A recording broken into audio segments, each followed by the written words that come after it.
साल 2025 भारत के लिए ऐसा साल बन गया जिसमें देश की राजनीति, राष्ट्रीय सुरक्षा और भारत की ग्लोबल इमेज तीनों चर्चा में रही। और इस चर्चा के केंद्र में रहे देश के प्रधानमंत्री नरेंद्र मोदी। पहले ऑपरेशन सिंदूर, फिर उसे लेकर दुनिया भर में चर्चा, और फिर दिल्ली और बिहार विधानसभा चुनाव। एक तरफ सीमाओं पर आतंक का वार था, तो दूसरी तरफ देश के भीतर सत्ता की जंग और आरोप प्रत्यारोप का शोर भी। पहलगाम हमले का जवाब देने के लिए देश की सरकार ने जो ऑपरेशन सिंदूर लॉन्च किया और जिस तरह से जवाब दिया, उसका पूरा क्रेडिट नरेंद्र मोदी को गया। यही नहीं, राजधानी दिल्ली में 27 साल बाद बीजेपी सत्ता में आ पाई, उसका क्रेडिट भी मोदी लहर को ही दिया गया। और फिर बिहार चुनाव के नतीजों ने इस बात को और पुख्ता कर दिया कि मोदी मैजिक अभी भी बरकरार है। ये सब तब जब 2024 के लोकसभा चुनाव में पूर्ण बहुमत न मिलने पर माना जा रहा था कि मोदी मैजिक खत्म हो रहा है। लेकिन साल 2025 के चुनावों में मोदी के बाउंस बैक की कहानी बेहद दिलचस्प है। इसीलिए चर्चा चेहरा के खास ईयर एंडर वाले इस एपिसोड में हम लेकर आए हैं कहानी प्रधानमंत्री नरेंद्र मोदी की। नमस्कार, मैं हूं कीर्ति और आप न्यूज तक पर देख रहे हैं चर्चा चेहरा। साल की शुरुआत हुई फरवरी महीने में हुए राजधानी दिल्ली के विधानसभा चुनावों से। दिल्ली विधानसभा चुनाव में भारतीय जनता पार्टी ने 48 सीटों पर कब्जा कर शानदार जीत दर्ज की। करीब 27 साल बाद बीजेपी की दिल्ली की सत्ता में वापसी हुई और रेखा गुप्ता मुख्यमंत्री बनी।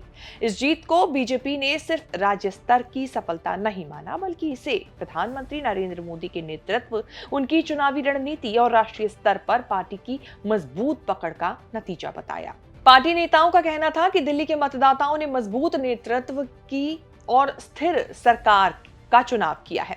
हालांकि चुनावों में लगातार मिल रही बीजेपी की जीत पर विपक्ष लगातार निशाना भी साधता रहा। खासतौर पर राहुल गांधी ने यह निशाना साधा।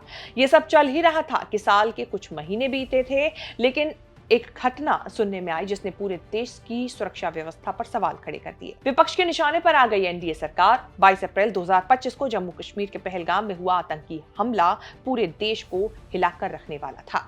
निर्दोष पर्यटकों की मौत ने देश को शोक में डुबो दिया। टीवी स्क्रीन से लेकर सोशल मीडिया तक एक ही सवाल गूंज रहा था कि अब जवाब क्या होगा।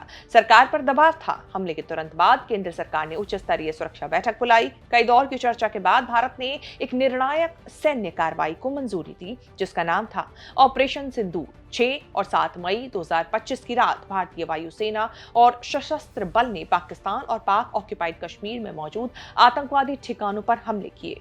रिपोर्ट्स के मुताबिक मिसाइल और ड्रोन स्ट्राइक्स के जरिए 9 बड़े आतंकी कैंप तबाह कर दिए गए। सरकार की तरफ से यह कार्रवाई बदले की भावना से नहीं, बल्कि आतंकवाद के खिलाफ संदेश देने के लिए थी कि भारत ने अपनी सीमाओं और नागरिकों की सुरक्षा से ना तो कभी समझौता किया है और ना ही करेगा। ये वो पल था जब मोदी के धुर विरोधी और तमाम विपक्षी पार्टियां देश के सम्मान और सुरक्षा के लिए एकजुट खड़ी दिखाई दिए।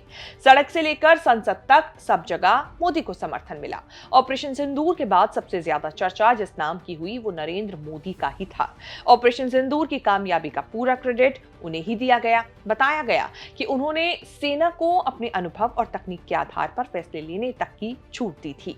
ऑपरेशन के बाद मोदी ने देश और दुनिया को संदेश दिया कि भारत अब आतंक और हिंसा के खिलाफ संयम के साथ सख्त रुख अपनाएगा। मीडिया और समर्थकों ने इस कार्रवाई को मोदी के मजबूत नेतृत्व से जोड़ा। हालांकि ऑपरेशन सिंदूर की सफलता के बाद विपक्ष ने संसद में सवाल जरूर उठाए। ये सवाल थे जवाबी हमले की टाइमिंग पर, जानकारी पर और पारदर्शिता पर। वहीं अमेरिकी राष्ट्रपति डोनाल्ड ट्रंप के दावे के चलते ही मोदी सरकार को घेरा गया कि उनके इंटरफेयर करने के बाद भारत पाकिस्तान युद्ध पर विराम लग सका। ट्रंप ने 2025 में अपनी घोषित नीति के तहत भारत सहित कई देशों से आने वाले सामानों पर 10 से 20% तक का यूनिवर्सल टैरिफ भी लगाया। ट्रंप ने भारत को टैरिफ किंग बताते हुए कहा कि भारत अमेरिकी उत्पादों जैसे हार्ले डेविडसन और अन्य सामान पर भारी टैक्स वसूलता है, इसीलिए अमेरिका भी वैसा ही करेगा। ट्रंप ने भारत के खिलाफ रेसिप्रोकल टैक्स की घोषणा की, जिसका मतलब है कि भारत जितना टैक्स अमेरिका के सामान पर लगाएगा, अमेरिका भी भारतीय सामान पर उतना ही टैक्स वसूलेगा। साल की शुरुआत में प्रयागराज महाकुंभ के आयोजन और आखिर में अयोध्या के राम मंदिर में ध्वजारोहण समारोह का नेतृत्व भी नरेंद्र मोदी ने ही किया। व्लादिमीर पुतिन का भारत दौरा, इसे भी मोदी की कूटनीतिक कामयाबी का हिस्सा बताया गया। दिसंबर 2025 में जब पुतिन भारत आए तो मोदी ने उनके साथ सीधी चर्चा में दोहराया कि युद्ध का युग नहीं है ये और समाधान केवल बातचीत से निकल सकता है। पुतिन ने भी यूक्रेन संकट को सुलझाने के लिए मोदी और ट्रंप के नेक मिशन की सराहना की। फिर साल के आखिर में बिहार विधानसभा चुनाव में मानो सबको जवाब मिल गया। बिहार में नीतीश कुमार के नेतृत्व में एनडीए की जीत हुई। वहीं बीजेपी ने अपना अब तक का सर्वश्रेष्ठ प्रदर्शन किया और राज्य में सबसे बड़ी पार्टी बनकर उभरी। वोट शेयर लगभग 20% से भी ज्यादा रहा। यह पहली बार था जब बीजेपी बिहार विधानसभा में सीटों के मामले में नंबर 1 पार्टी बनकर उभरी हो। इससे पहले आरजेडी सबसे बड़ी पार्टी हुआ करती थी, जो इस बार घटकर मात्र 25 सीटों पर सिमट गई। जनता ने नीतीश नेतृत्व और एनडीए गठबंधन को समर्थन दिया, जिससे जेडीयू और उनके सहयोगी दलों को साफ बहुमत मिला और बिहार में नीतीश ने अपनी हुकूमत दोहराई। वैसे इसी दौर में केंद्र सरकार और प्रधानमंत्री नरेंद्र मोदी के साथ नीतीश कुमार के रिश्ते की भी चर्चा रही।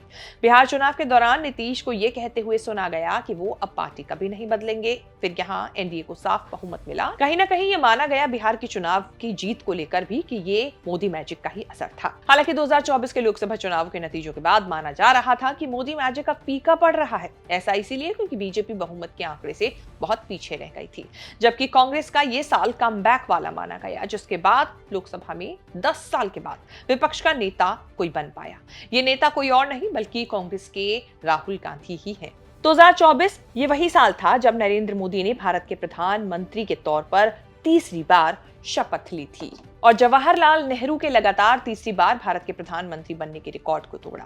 पिछले कुछ सालों से चाहे वो लोकसभा चुनाव हो या अलग अलग राज्यों के विधानसभा चुनाव, बीजेपी की जीत का क्रेडिट प्रधानमंत्री नरेंद्र मोदी के करिश्माई व्यक्तित्व को ही दिया जाता रहा है।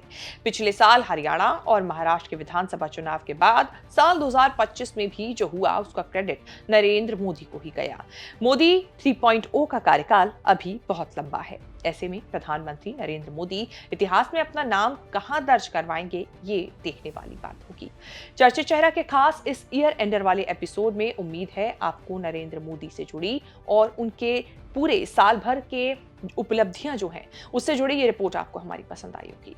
इसको लेकर आपकी क्या राय है, कमेंट सेक्शन में जाके अपनी बात जरूर बताएं और आगे भी इस तरह की खबरें देखने के लिए बने रहें न्यूज़ तक के साथ।